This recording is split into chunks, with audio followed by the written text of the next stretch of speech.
এই চাঁদের মধ্যে প্রথমে নেমেছিল নীল আর্মস্ট্রং। মহাকাশে যাওয়ার আগে তার আগে কুকুর পাঠিয়েছিল একটা, নাম হচ্ছে কি লাইকা। লাইকা নামে একটা কুকুর পাঠিয়েছে, যে মরলে আগে কুত্তায় মরুক, আমরা বেঁচে থাকি, ঠিক কিনা?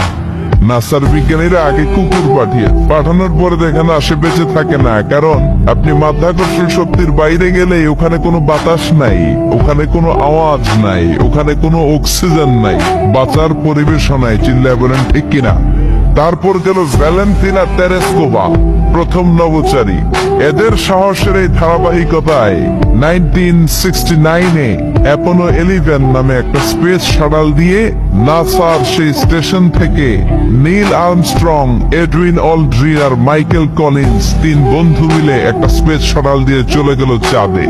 চাঁদে তারা নামলো, ইউনাইটেড স্টেটস অফ আমেরিকার পতাকা তারা সেখানে গেড়ে দিল। নীল আর্মস্ট্রং খেয়াল করে দেখে চাঁদের এই মাথা থেকে ওই মাথার মাঝখানটাতে ফাটা। ফাটিয়েছে কে? সে পরবর্তীতে পৃথিবীতে এসে বিশ্বনবীর বায়োগ্রাফি পড়ে জানতে পেরেছে এটা বিশ্বনবী আঙ্গুলের ইশারায় ফাটিয়েছিলেন। পড়েন আল্লাহু আকবার। আবার চাঁদের মধ্যে সে একটা মিউজিক শুনতে পেল। কি শুনতে পেল? চমৎকার একটা মিউজিক, কিন্তু পৃথিবীতে এসে কোথাও এই মিউজিক সে পায় না, কোথাও এই মিউজিকের ক্যাসেট অ্যালবাম খুঁজে পায় না। আমেরিকার একটা প্রেয়ার হলের পাশ দিয়ে সে হেঁটে যাচ্ছে, হঠাৎ দেখে ওই মসজিদের ভেতর থেকে ওই মিউজিকটা বাজে যেটা সে চাঁদে শুনেছে। মসজিদে ঢুকে দেখে একজন লোক কানের মধ্যে দুই হাত দিয়ে এই মিউজিকটা বাজায়। আসলে এটা কি মিউজিক না আজান? সে ভিতরে ঢুকে মুয়াজ্জিনরে বলে, তুমি এত বড় সিঙ্গার, এত বড় মিউজিশিয়ান, তোমার গান, তোমার মিউজিক চাঁদেও বাজে, কি এটা? সে বলল, এটা গান নয়, এটা মিউজিক নয়, এটা হচ্ছে আজান। চিল্লায় বলেন ঠিক কিনা? সে আজানের ধ্বনি আজও আছে না নাই? মহাত্মা গান্ধীর নাম শুনছেন?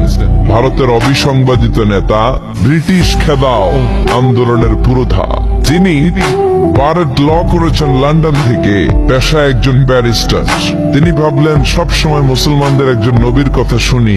আমার হিন্দুস্তানে সবাই বলে মোহাম্মদ মোহাম্মদ, কেই মোহাম্মদ, দেখি তো তার একটা জীবনী গ্রন্থ পড়ি। তো 2 খণ্ডের একটা জীবনী গ্রন্থের প্রথম খণ্ড উনি পেলেন। উনি ভাবলেন বইয়ের ভূমিকাটা পড়ে রেখে দেব, পুরোটা পড়ার দরকার নাই। কিন্তু ভূমিকা পড়ার পরে পুরো জীবনী পড়ার আগ্রহ, কৌতূহল, কিউরিয়াসিটি তার অন্তরে ঢুকিয়ে দিল কে?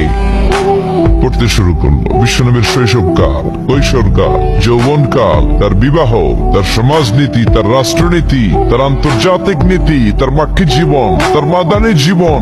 পড়তে পড়তে প্রথম খণ্ড শেষ। এখন দ্বিতীয় খণ্ড পড়ার দরকার আছে না নেই? দ্বিতীয় খণ্ড তো তার কাছে নাই। তিনি একবার ইন্ডিয়ার পুরাতন লাইব্রেরিগুলোকে তন্ন তন্ন করে খুঁজে দ্বিতীয় খণ্ড জোগাড় করলেন, সেটাও পড়লেন। পরে তিনি অবাক, তিনি কমেন্ট করলেন, I have scanned lot of biographies in my life, but the biography of last messenger Muhammad was a unique, unparalleled and fantastic biography I've ever read. চিল্লায় বলেন আল্লাহু আকবার। আমি ভারতের নেতা মহাত্মা গান্ধী অনেকের জীবনী পড়লাম, কিন্তু মুসলমানদের নবী মুহাম্মদের জীবনীর মতো কোন জীবনী পাই নাই। এই জীবনীটা, এটা একটা ইউনিক, আনপ্যারালাল, ফ্যান্টাস্টিক জীবনী, যে জীবনীর সাথে কারো জীবনীর কোনো মিল নাই। পড়েন সুবহানাল্লাহ।